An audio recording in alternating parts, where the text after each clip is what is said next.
Voltaire stated, "Everything has come down to us from the banks of the Ganges." From these statements we see that many renowned intellectuals believed that the origin of scientific thought was the Vedas.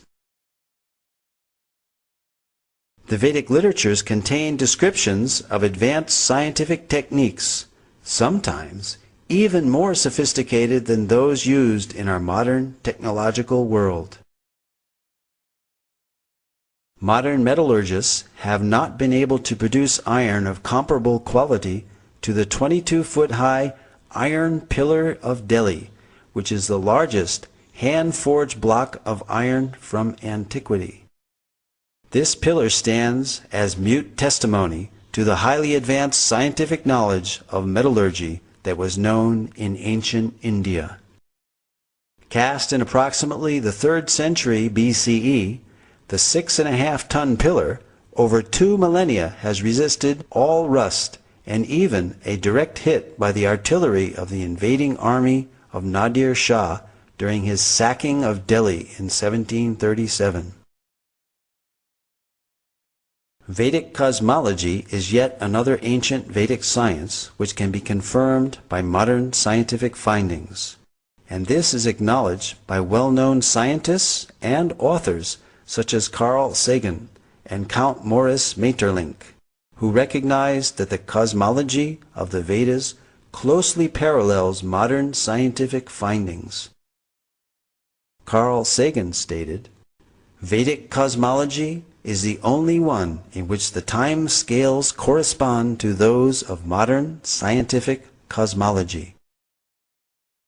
Nobel laureate Count Maurice Maeterlinck wrote of a cosmogony which no European conception has ever surpassed. French astronomer Jean-Claude Bailly corroborated the antiquity and accuracy of the Vedic astronomical measurements as more ancient than those of the Greeks or Egyptians, and that the movements of the stars calculated 4,500 years ago does not differ by a minute from the tables of today. The 90-foot-tall astronomical instrument known as Samrat Yantra, built by the learned king Suwai Jai Singh of Jaipur, measures time to within 2 seconds per day.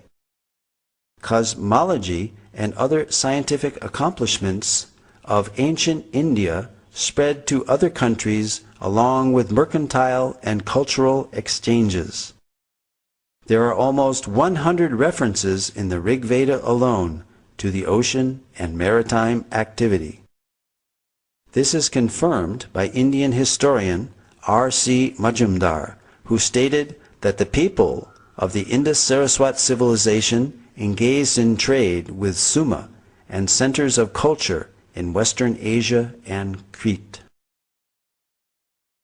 An example of these exchanges is found in the inscriptions on the Heliodorus column, erected in 113 BCE by Heliodorus, a Greek ambassador to India and convert to Vaishnavism, as well as the 2nd century BCE coins of Agastocles, showing images of Krishna and Balaram.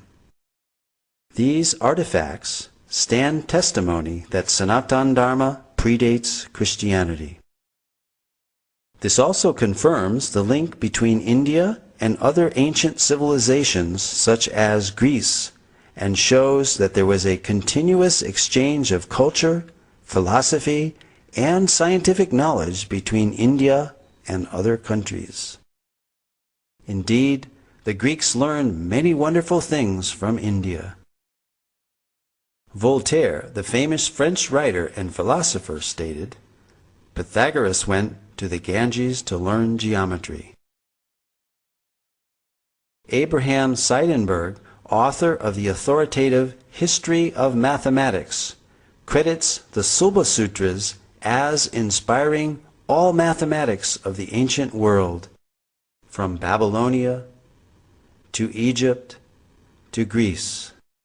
As Voltaire and Seidenberg have stated, many highly significant mathematical concepts have come from the Vedic culture, such as the theorem bearing the name of the Greek mathematician Pythagoras is found in the Shatapatha Brahmana, as well as the Sulba Sutra, the Indian mathematical treatise written centuries before Pythagoras was born.